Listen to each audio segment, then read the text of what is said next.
Hey, I'm Pastor Steve, and in this video we're going to show you how to make your own communion bread. And this bread is so good. It's a very special recipe that has a story behind it. The last church that I served was Grace Lutheran Church in Andover, Minnesota, and there was a woman there named Mary Jo. She was a wonderful woman, and she has since passed away, and we love her and miss her. And this is her special recipe. And I tell you, one of the things that people said about that church was how yummy the communion bread was. And we ate this communion bread every Sunday for communion. So I want to share the recipe with you. It's super easy to make, and to show us how to do this, because I'm a horrible cook, this is my wife, Lana. And she's a wonderful cook. And so Lana is going to show me and you how to make Mary Jo's communion bread. So you ready? Yes. First thing, turn on the oven to 375 so we can preheat it.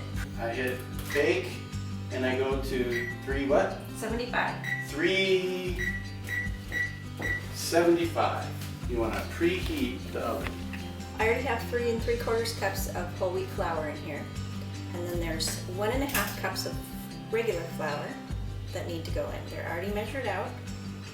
So if you can dump this is 1 cup and a half a cup. Aha! If she can show me how to do this, you can do this. Alright, so this is whole wheat flour, 3 3/4 cups. This is regular, just white flour, right? This is 1 cup. And this is another half cup. So 1.5 cups total of that regular white flour. Alright. 2 teaspoons of baking powder. 2 teaspoons, TSP. And there's a little thing to scrape it. Yep. So see this? I'm scraping it off so it's nice and even. So I got 1 teaspoon, and then I've got, scrape that off even. I got 2 teaspoons of baking powder. Alright, and then we need 1 teaspoon of salt. 1 teaspoon of salt. So I'm opening up my salt, and I've got my teaspoon. I'm going to hold it over the bowl in case I spill a little. And it's okay if you don't do quite as much. So there's 1 teaspoon of salt. Alright. Now you can use this spoon to mix that up a little bit. See how it's puffing a little bit? It's kind of fun, but don't get too excited, because that could be a big mess. All Next right. we need 2 tablespoons of our oil. 2 tablespoons, which tablespoon is bigger than a teaspoon. So 2 tablespoons of just vegetable oil. All right. The vegetable oil of your choice. So I have 1 tablespoon and 2 tablespoons. Now I cut it in. Oh, okay. So here's a specialty tool. This is the real deal. This is a dough cutter. A dough cutter. What if someone doesn't have a dough cutter? They can use a fork. You can use a fork, but we happen to have a dough cutter, which makes us feel really professional. You might want to scoot it a little bit more this way so when you spill it you can clean it up. It doesn't go on the floor. That's right. See, she knows me well. Okay, that looks like it's look probably good? mixed. Okay. Okay, next we have our honey. I already measured. Oh, honey. I already measured a 1/4 cup in here, and I have some warm water, and you need to fill it to the 2 cup line. Okay, so I've got how much? 1/4 cup of honey. 1/4 cup of honey, because that's going to make it a little bit sweet. And this is warm water to what? Where? It says 2 cups.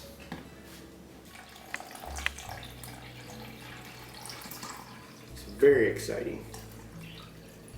Boom, right to the 2 cup line.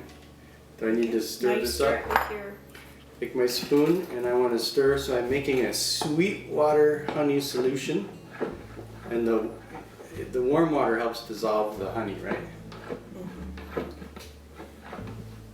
Now pour it in there, and you can use the spoon again to mix it all up and make a dough. I'm going to pour my sweet water into the dough, or into the flour, into the dry mixture. And then I'm going to take my spoon and just stir it up.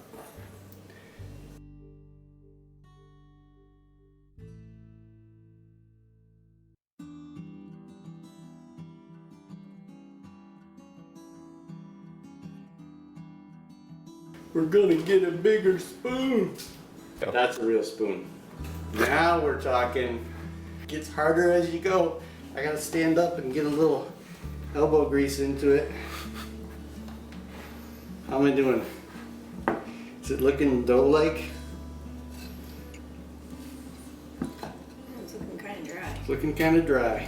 Okay, I've gotten it to mostly done, but I'm gonna move this over to my pastry mat. All right, so I'm gonna take what I've got and dump it onto our pastry mat. Now this is a fancy pastry mat. You don't need this. You can do it right on your counter if you want. We just have this, so we're using it. So Lana told me, what did you tell me to do? Just kind of knead it with my hands until to get it mixed better. to get it, because I still got a little some sections of powderiness, and we don't want that.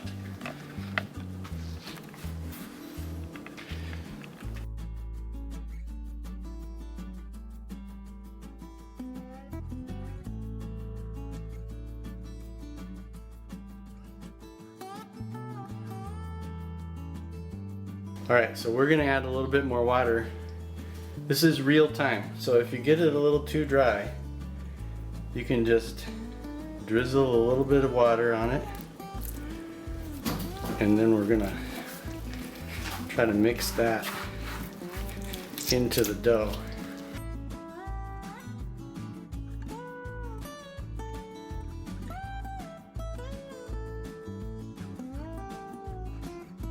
So now get it nice and neat. And then you're going to cut it into 4 pieces. When you say nice and neat, what do you mean? Like a ball? Yeah. Or a log, either way. Ball or a log.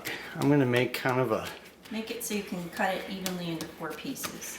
Well, see, I have this fancy mat, so I can get my circle matched up with that. 4 even-ish pieces. Yep. So I'm using this knife with parental direction. I'm gonna cut this. You are the parental. Well, that's debatable. And then 4 equal pieces. Yep. Like that. It's kind of cool. All right. All right, we need to spray our pan. So we're using spray-on avocado oil, or pretty much any kind of like Pam or... It is pan. It is Pam, but it's avocado oil. I'm gonna shake it up. Why are we doing this? So that it doesn't stick. All right, so this oil makes it so your bread won't stick to your pan. All right, I got 4 equal parts of my loaf. Okay, so make them into balls. So I get to make these just like making snowballs. Make this into a ball. And what do I do with the ball? You set it on the pan. Set it on the pan.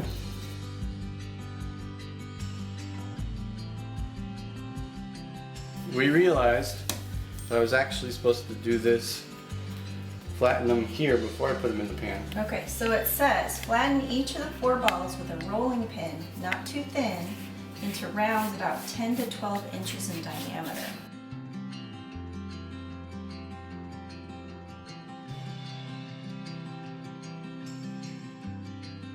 That looks pretty good. See that? It's about a ½ inch. That feels right. And you can shape it. You can make it fancy if you want. Make it perfect circle if you're into perfection, which I've never been into that. The professional tells me that I can fit 3 on this pan, so we're gonna see how that works.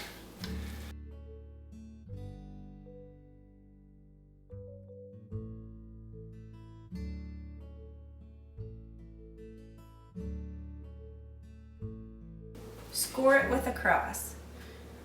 And this, I think, helps it bake evenly. So Now, do you want to make like a plus sign or the shape of a cross? plus sign So you want to make it or an X, whichever. an X or a plus sign. So it's actually a functional as well as a religious symbol.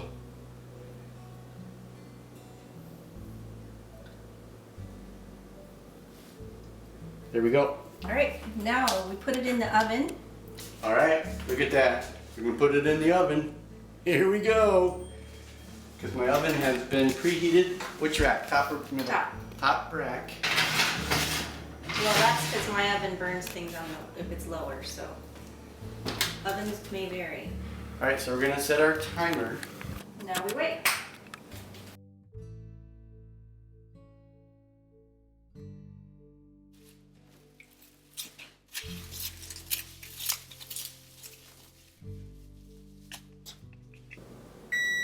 Oh yeah!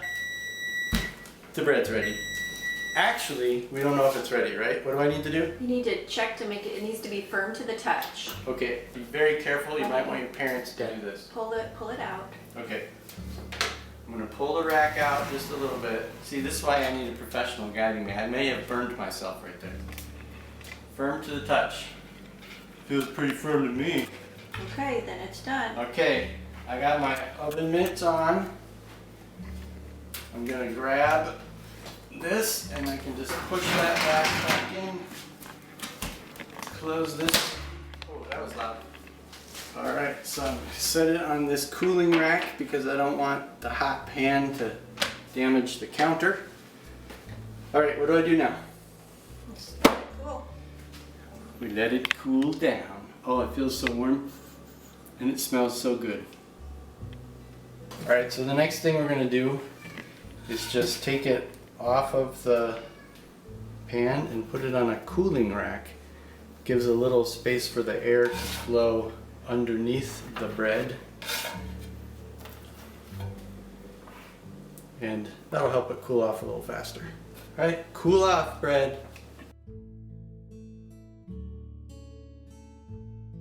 Well, there you go. There's our bread. Okay, Lana, what do you think? Yeah? Pretty good. Pretty good. Let's see. Oh, our editor's reaching in. Yeah. All right, so now you know how to make Mary Jo communion bread. Enjoy. Bye.